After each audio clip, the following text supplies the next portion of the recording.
Nims Island, Chapter 6. Nim woke up thinking about Alex Rover's raft. You can't hammer two coconuts together, she decided. But if I had a thin piece of board and lined the coconuts in rows, I could hammer a nail through the board and into the coconuts. But coconuts are hard to hold still while you hammer.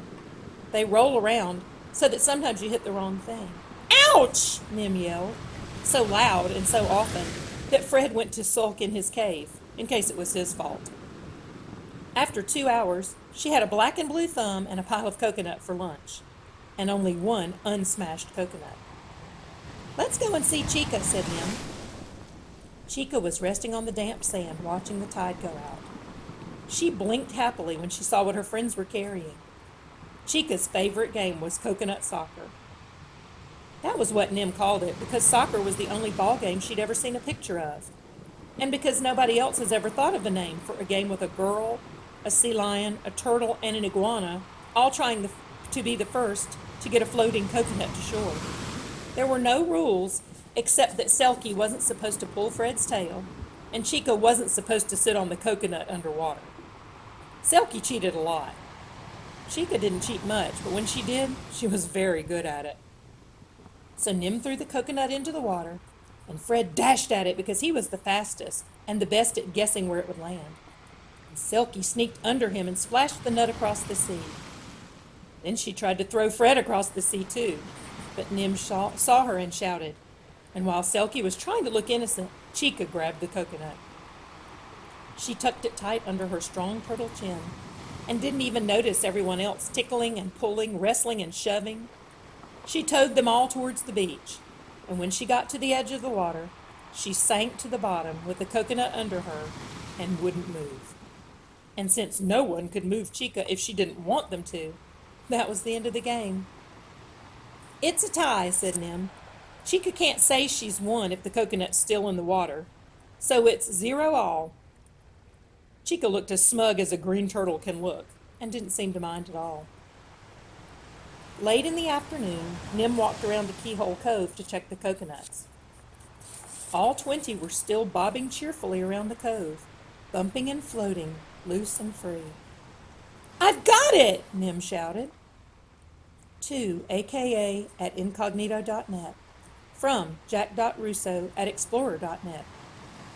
Date, Saturday, 3 April, 1820. Dear Alex Rover, I've been thinking about how you would make a raft. Hammering coconuts onto a board doesn't work because the shell breaks. And if it didn't break right away, I think bits of it would fall off later and then the raft might sink. What if you put the coconuts in a sort of bag? How would you make the bag? Where are you going on your raft? From Nim. To jack.russo@explorer.net. From aka at incognito.net. Date, Saturday, 3 April, 1323. Dear Nim, I feel like a queen bee lazing while you buzz. A bag raft sounds perfect. Now I just need a reason for my hero to find a large sack on a deserted tropical island. Or maybe the bad guys stick him in a sack when they throw him overboard, as long as they don't tie it up too well. My hero's going to a tiny Pacific island where, faster than a shopper at a half-price sale, he'll set off again to rescue the lady hero. I'll be sitting at home, snug as a snail in its shell. I've attached a map I've drawn for the story. Click on the icon. With best wishes, Alex. Nim clicked. Her stomach somersaulted. She stared at the map on the wall, and the map on the screen, and the map on the wall again. Jack liked maps. He drew maps of their island, the currents around it, and the places where they'd sailed. And because their island wasn't on the big map of the world, he'd drawn it on that too, near the crossing of two lines, the one going around the world's middle like a belt, and an up and down line curving with the shape of the earth. This is the hero's island, Nim whispered. And that must mean... Selkie! Fred! She shouted. Alex Rover's been to our island. I think, she added after a little while. It took her a long time to go to sleep that night. Next morning, Nim sang her way through the weeding, the digging, and the picking. She hummed as she measured and marked her charts, and she sang so loudly when she climbed Lookout Palm to check for sails that a seagull dropped his fish. "That's what we'll do today," said Nim, and slid down the tree. She got her fishing rod and met Fred and Selkie at Turtle Beach. Chica was grazing the seaweed just where the water started to get deep. Selkie didn't like Nim to go out swim out deep, but she let her dive and visit for just a minute. Fred stayed with Chica to see if she'd find an interesting sea plant he'd never eaten before. Selkie chased Nim back and went out deeper to fish, and Nim climbed up the rocks where she'd left her rod. The rod was bamboo, strong and springy. Jack had made it for her birthday and taught her to cast the line in a whistling arc. The best part of fishing, Nim thought. That was why she hated getting a fish first go. It was like finishing a ball game after one catch. 7 tries this time, and then a fish dancing silver on the end of her line. It was a good one to eat, the right size. "Sorry, fish," said Nim, and killed it quickly. That was the part she didn't like. Selkie did, though. No matter how far away or how deep she was swimming, she always knew the instant that Nim had caught something. "Wait," Nim ordered. But it was hard for Selkie to be patient when fish were being cleaned, and she was waiting for the guts and bits that Nim didn't want. When the fish was cleaned and Selkie had stopped barking for more, Nim wrapped it in leaves and built a bonfire on the beach. She dragged some fallen down branches and driftwood into a pile and used dried palm leaves for kindling. When Nim and Jack had a fire at night, they used matches. But matches were precious because they came on the supply ship. So in the daytime, they used glass and the sun's own fire. She unscrewed the lens from her spyglass. She pointed it so the sun shone a bright beam on her kindling. The brown patch grew and glowed, and a small flame sparked on the dry palm fronds, caught the small branches, and began to roar. Then she dropped a sweet potato into the hot coals and toasted her fish on a long stick.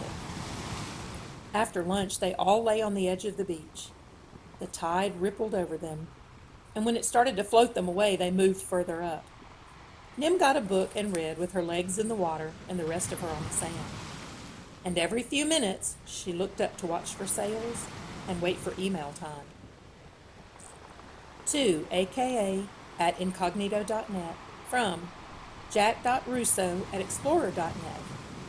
Sunday, 4 April, 1826 o'clock. Dear Alex Rover, I have never been so excited in my whole life, at least not since Fred learned to climb up on my shoulders when I whistled. Are you really the hero? And have you been to our island? Because your map is exactly like our map, and your hero's island is exactly where our island is. Is that how you knew what Keyhole Cove looked like and Turtle Beach? Are you going to come back? From Nim. To jack.russo@explorer.net. From aka@incognito.net. Date Sunday, 4 April, 13:29 o'clock.